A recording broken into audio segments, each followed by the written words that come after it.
Well, yes. So it's about 27 years that I have now done in the diplomatic service, the Indian Foreign Service, and that has taken me to several countries. I've done various jobs during these 27 years, and it was a singular honor that our government chose to send me to Qatar as India's ambassador. So that's a big honor.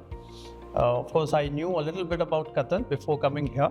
I knew how friendly our relations are, how historic our relations are, and my expectation from myself was to be able to contribute in some manner to taking forward our relationship. And I'm very happy that during the last 2 years we have done several things. And for an ambassador, there is nothing big than his Prime Minister visiting the country or the head of state of that particular country, here His Highness the Amir, going to India in February. So I'm very happy with the results that we have achieved over the last 2 years in terms of our bilateral relationship. Well, in many ways. Of course, I was Consul General in Dubai from 2017 to 2020. And since you are in the region, you get a little bit of knowledge and understanding about the region. And then subsequently between 2020 and 2023, I was Joint Secretary Gulf in our Ministry of External Affairs.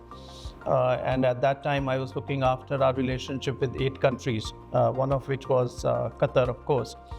So I've known our relationship directly since 2020.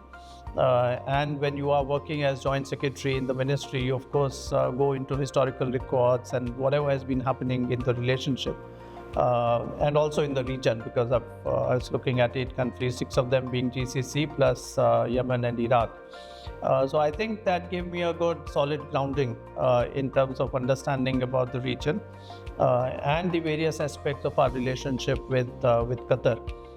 And then when you come as ambassador, then you take it forward. Oh, wonderful. As I said, Prime Minister Narendra Modi came here in 2024 February, and this year His Highness the Amir visited India in February 2025. And these high-level interactions, our Foreign Minister visited, External Affairs Minister visited Qatar 3 or 4 times last year. And all these high-level interactions have really taken forward our relationship. This year in February, when His Highness visited India, we also embarked on a strategic partnership. There were several agreements and MOUs which were signed. So in different areas, we are moving ahead, including in terms of our political contacts, in terms of our trade, investment, energy relationship, culture, technology, people-to-people ties. So across the board, we have an excellent relationship today. And I think the approach from the leaderships of both countries is to take this relationship to an even higher pedestal in the coming years, building on the very solid foundation of the historic relations that we have.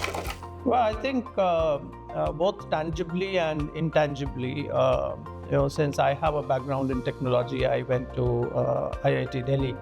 I studied mechanical engineering. Of course, that was way back in the past. It was 30 years back. So I can't say that I know about technology, and technology is evolving at such a rapid pace, especially today with the AI, blockchain, a number of other things happening on the bio side as well. On the trading side, of course, some things remain constant, but then you have to bring in all these new experiences, including on technology trade, into being. But I think intangibly, of course, if you have gone to, if you have done a bachelor's in technology and if you've done an MBA, I think that builds that temperament in terms of technology and trade for you. And then you understand, I think, these issues a little better tangibly. And then, it gives you a good network of people with whom you can work. And that is also my effort, that in some ways, if I can bring in this networking into play, both with respect to IIT Delhi and ISB, if we can have some kind of collaborations with both these institutions as well as other IITs and other higher education institutes in India, with Qatar. That would be a fantastic thing if I am able to achieve a bit on that. Well, yes, as you said, Indians would be the largest expatriate community in Qatar. Our number would be fairly large at about 800,000 or so. And we have to give these services to all our people who are based here in Qatar. We do that in a number of ways. Number one, we have a good number of people who are working on the consular side, including, for example, renewal of passports, providing attestation services on death and birth certificates, and other areas of consular services as well as labor services. So we have a good number of people. Then we have a very good support system through the Indian community organizations. We have 4 apex bodies, as you would know, and we have a number of other Indian community organizations which keep in touch with the community at large. And I think they play a very important role because the number of officials in the embassy would always be limited, and it's not possible to reach out to every member of the community, which is very large. But through the Indian community organizations also, people can reach out to us. And then, of course, using the modern communication means, whether it be WhatsApp, whether it be Twitter, whether it be other means, phones, of course, emails. I think we try and ensure that we are in touch with the community to provide our services in the best manner that we could. And I think we are doing a fairly good job. So, I mean, that's a thing which is always in the works. So, of course, we keep trying our best in terms of having more and more trade between the two countries, having more investments between the two countries, having more cultural exchanges between the two countries. And in all these areas, we are doing quite a bit. We are promoting the institution-to-institution linkages, both between governments of the two countries as well as businesses of the two countries. And also wherever required between government and business. So you would see a lot of trade delegations which come from India to Qatar. We are also discussing a number of things on the institutional side between the two governments. When His Highness visited India, one of the things that was discussed is how we can have more Qatari investments in India. And we are exposing more of our ministries, our departments, our businesses to Qatari entities so that they understand them better, and we can have more economic linkages between our two countries. As I said, on the trade, our effort is how to double our bilateral trade in the coming years. On the cultural side, again, there were some MOUs which were signed when His Highness visited, including one on sports and youth affairs, another one on archives. And then, of course, there is such a large Indian community. There is people who are going from Qatar to India, Indians who are coming to Qatar for tourism purposes. I think that builds a great people-to-people exchange between our two countries, and that is something that we want to build further. And we also want to have even more exchanges on cultural delegations, such as on music, on dance, on archives, on paintings, many other aspects as well. So all these things, we keep working, and you keep seeing from time to time that events take place, and there are a number of things that keep happening between our two countries. I think, with the large community that we have, we celebrate all our festivals here. Two of the biggest, I would say, since there is a large community from Kerala, we have Onam celebrations, we have Eid celebrations here, we have Yoga Day that we do in Indian community, a number of other festivals which also happen. And I think, with such a large community, sometimes you would see that individual groups are celebrating their own festivals. And I try and engage with most of our community organizations, go there and participate in these celebrations of all these festivals here. And of course, we keep doing all our festivals. In the embassy, we will be celebrating Raksha Bandhan, for example, next week. And of course, Diwali, Holi, all these, Dussehra, Dandiya. We celebrate all these, and that's a great thing of being in a country which is friendly for India. Well, I think the focus of Qatar and Qatari society on being modern but also being traditional. I think that is something that sometimes in many countries we do not see. And that also, when you talk about tradition, you also bring in the family values, the people values, and that's something that is quite unique, I think, to Qatar. As I said, in many other countries, maybe we are not as focused on protecting and promoting these aspects.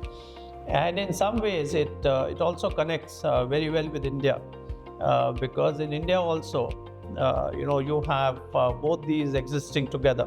You have very modern, in some cases people would say even Western kind of values that many people follow, but at the same time you also have a lot of focus on traditional family values that we respect very, very much. I think that also gives that kind of connect between India and Qatar. So that's something that I really like very much.